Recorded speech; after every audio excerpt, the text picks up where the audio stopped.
Senhor Presidente da República, Sr. Presidente da Assembleia Legislativa Região Autónoma da Madeira, Senhor Representante da República para a Região Autónoma da Madeira, Senhoras e Senhores Deputados, Sr. Presidente do Governo, autoridades civis, militares, religiosas, autarcas, demais convidados e todos os imigrantes da diáspora portuguesa. Hoje, dia 1 de julho, assinala-se o Dia da Região Autónoma da Madeira e das comunidades madeirenses. Data que antecede por um dia o calendário que o primeiro cronista madeirense, Jerónimo Dias Leite, considerou para o descobrimento ou para o achamento da Ilha da Madeira, ou seja, a 2 de julho de 1419. Deste modo, a história regional tem uma cultura de amadurecimento de género portuguesa com quase 6 séculos de existência, se considerarmos o povoamento iniciado em 1420 e que, do ponto de vista antropológico, revela mais horizontes que nos aproximam do que características que nos separam. Saudamos o Sr. Presidente da República pela visita institucional à região autónoma num claro ambiente de proximidade e de auscultação popular. Uma oportunidade para relembrar as recentes palavras de Sua Excelência, quando em contacto com as comunidades portuguesas, afirmou livre e espontaneamente vontade, e cite-se, que o melhor que temos é o povo. E não é que os políticos, disse, também não sejam bons. E acrescentou, o povo é melhor do que os políticos. Teve e tem, Vossa Excelência, uma considerável razão quando emocionalmente sentiu e emitiu essa constatação. Do mesmo modo que nós, em representação do movimento Juntos pelo Povo e enquanto produto da cidadania participativa, sempre afirmamos que seria o povo a determinar e a veicular os conteúdos do nosso programa. O emblema social constitui a essência da intervenção política. No encalço dessa intervenção e da interação popular, e não querendo de forma alguma encetar de forma gratuita um coro irrefletido de lamúrias ou de inverdades sobre a situação política, económica, social, regional, seguiremos 2 tópicos de reflexão que têm na base dessa apreciação. Refletiremos conjuntamente sobre o povo, as suas inquietações, e sobre os políticos e as suas interrogações.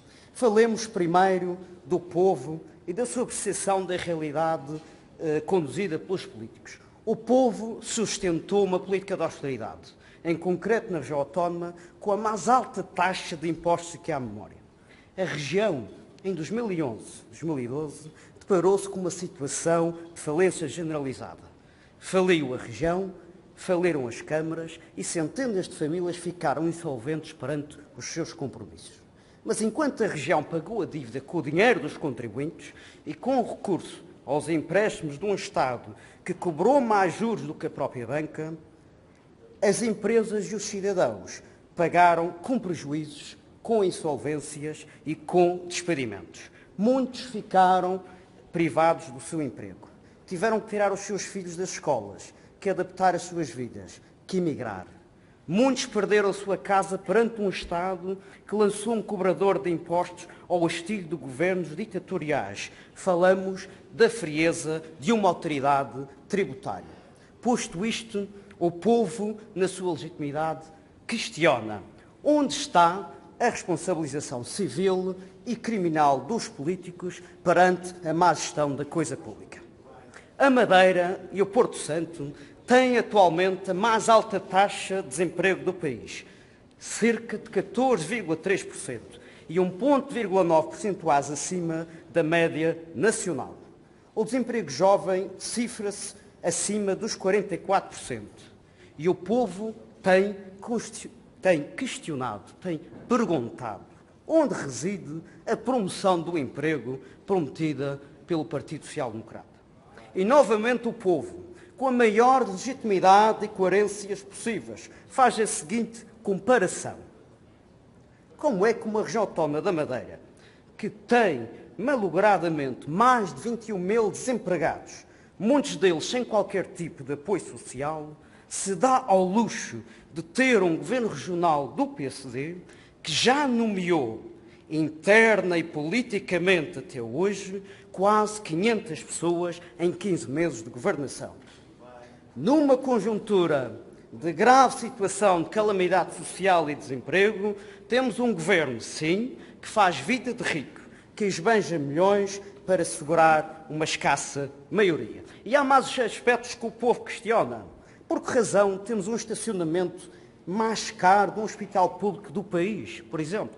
Cerca de 36 euros diários, sem acautelar a coesão social, os familiares, os acompanhantes e utentes. Quais são as razões objetivas, para as quais ainda não foram dadas respostas, de estarem mais de 17 mil cidadãos em lista de espera para uma cirurgia?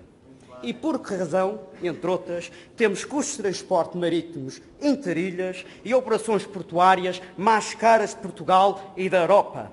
Para quem vive no Porto Santo, as calças léguas da Ilha da Madeira pagam mais taxas de cargas do Funchal para o Porto Santo do que propriamente do continente para a Madeira. Um exemplo do agricultor do Porto Santo, que, por exemplo, desembolsou por 500 rolhas de cortiça de Leixões para o Funchal 17 euros, mas pagou 19 euros do Porto do Funchal para o Porto Santo. Isto é a prova da falta de equidade, da injustiça social, com responsabilidade efetiva para o Poder Executivo Regional.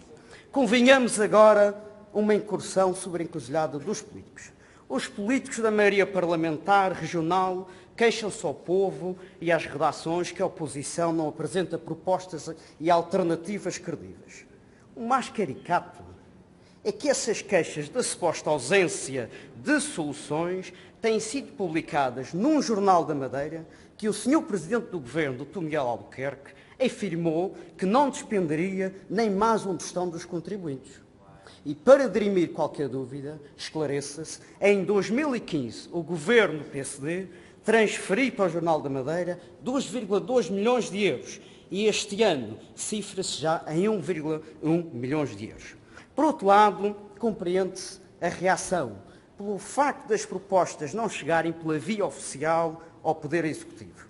Relembre-se que a maioria parlamentar, que se diz democraticamente renovada, chumba quase constantemente todos os projetos que visam ajudar o aperfeiçoamento e o fortalecimento democráticos, muito comuns à praxis de qualquer regime parlamentar. Este é um sinal claro que existe uma pesada e longínqua distância entre aquilo que foi prometido e o substrato que está a ser cumprido. Para finalizar, e porque o aperfeiçoamento do sistema político não pode ser apanágio ou única pertença de políticos profissionais, entre aspas, coexistem ações que deverão ser inscritas no calendário dos órgãos de governo próprio, visando uma maior aproximação entre eleitos e eleitores. Diligenciamos ao Sr. Presidente da República que agilize a sua magistratura de influência, entre outras, para vários desígnios. Por um lado, a necessária persuasão para um contexto de revisão constitucional que viabilize a candidatura de grupos de cidadãos e eleitores às eleições legislativas. E, por outro lado, uma maior flexibilização do número de assinaturas exigidas para o acesso dos cidadãos a iniciativas legislativas. Se temos uma Constituição que se diz herdeira popular do pluralismo, da organização democrática e do fortalecimento da vertente popular, deve constituir esta uma prioridade insufismável. Do mesmo modo que o poder presidencial, como garante da unidade do Estado e do regular funcionamento das instituições, tivesse a humildade de ouvir e de auscultar a mais de uma vintena de formação partidária portuguesa e não apenas aqueles que têm acesso apenas na Assembleia da República. Como 21º partido português, o Juntos pelo Povo, criado fora do eixo centralista de Lisboa, é herdeiro da cidadania participativa e, atualmente, a terceira força política representada na Assembleia Legislativa Regional, em momento algum recebeu do Sr. Presidente a reciprocidade de uma palavra, um pedido ou de uma auscultação. Assim sendo, e para terminar com o mesmo binómio povo versus políticos, reflitamos sobre a dialética de uns, sendo certo que na presente conjuntura o povo está cada vez mais distante da conduta dos partidos tradicionais. Voltando à problemática inicial dos bons e dos não tão bons, está hoje perfeitamente identificado que aqueles que estão a cavar o fosso da desmemória e do afastamento popular serão os mesmos que permanecerão dentro dele até à próxima abertura democrática.